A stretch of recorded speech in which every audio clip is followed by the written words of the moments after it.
Hi. Hi. I'd like to talk about today consumerism in Christianity. And I'm sorry if this ends up coming across as a sermon. I'm not a pastor. I don't have any experience at this. So if you disagree, we can discuss. But this is just kind of what I was thinking about earlier today. I really just want to persuade you guys as Christians that consumerism needs to be rejected, because the faith teaches us that consumerism is everywhere, and I think it undermines the faith. So let's start with something that we all might be familiar with. The song Royals by, it's an artist named Lorde. She's a young New Zealand songwriter. The lyrics say, "But every song is like gold teeth, gray goose, tripping in the bathroom, blood stains, ball gowns, trash in the hotel room. We don't care, we're driving Cadillacs in our dreams. But everybody's like Crystal, Maybach, diamonds on your timepiece," that's a watch, jet planes, islands, and tigers on a gold leash, and it goes on and on. And from this relevant picture, the modern materialist culture can kind of be gathered. In the 21st century, commodities have risen in popular demand like never before.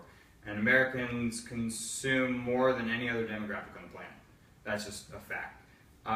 This sort of consumerist culture has undercut Christianity in a number of ways, including organization and behavior of the church, the mindset of the American Christian, and political life. I'm sorry for that. Now let's look at the church. Now the modern American church looks very different from churches of the past, and we have a long past. The settlers of New England wanted the New World to be a city on a hill that touted Christian purity and a separate but unified formation. When the framers of the Constitution created a country without a state-sponsored church, the denominations had to compete for donations. And donations came in, and churches had to pander to their congregation in order to gain members. Different denominations cover the landscape, and it's common for Christians to quote-unquote shop around to look for one that fits their personal tastes. The congregation votes with their attendance, and if at any point someone feels that a sermon or a church is not meeting their satisfaction, they simply leave. This model is one of consumerism, and it's not driving the attendance higher in the country. In fact, we're almost at all-time low, but it is weakening the faith and the spirit of the church.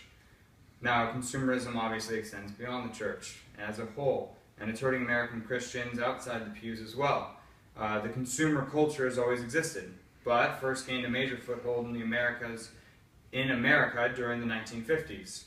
Post-World War America was in a good spot to capitalize on their working infrastructure, as opposed to London and Germany and Japan that just didn't have the factories that we had after the war. Interestingly enough, while the purchasing power of the greatest generation increased, so did the religious influence. So how could these opposing forces be so intrinsically joined? Well, the two goals do not share common traits.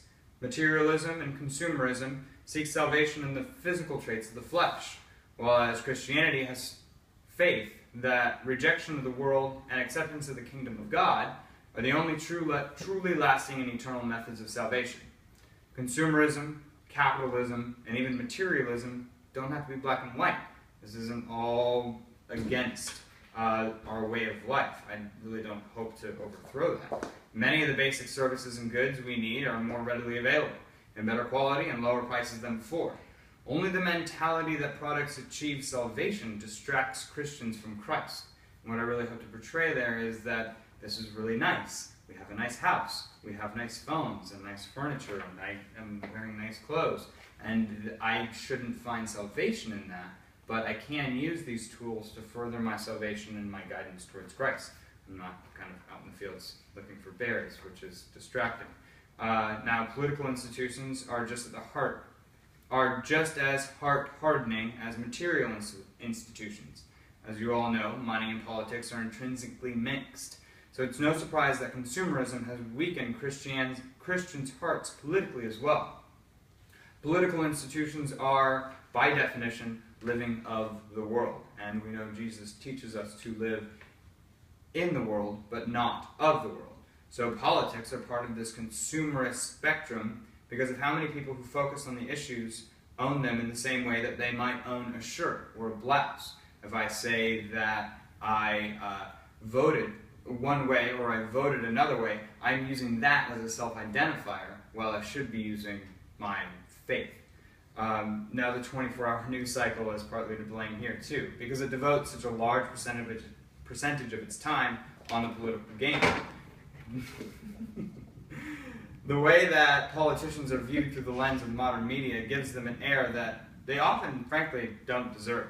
The people have begun to feel a connection with this process by which the government operates, leading them to create a sense of expectation out of a secular sphere that leads to, frankly, idolatry. This creates a sense of dependence from the people for their government, turning politics into one of the largest methods of consumption in existence. I don't necessarily mean that the larger the government, the more we consume it, but the more that we look into the government for our own satisfaction, the less we look into Christ. From that sense of expectation, it's all too easy for the spirit to be crushed when, unsurprisingly, the political machine does not live up to its promises. Now, consumerism is everywhere, and it can't be avoided in modern Western society. This, of course, is not the Christian worldview, and Christians should be conscious of these decisions before, during, and after every purchase. While attending church or considering a new one, and even in the political realm, consumerism might feel good. But Christianity does not solely exist to make Christians feel good. The opposite is too often true, as sinners need to be reminded why they need the salvation of Christ in the first place.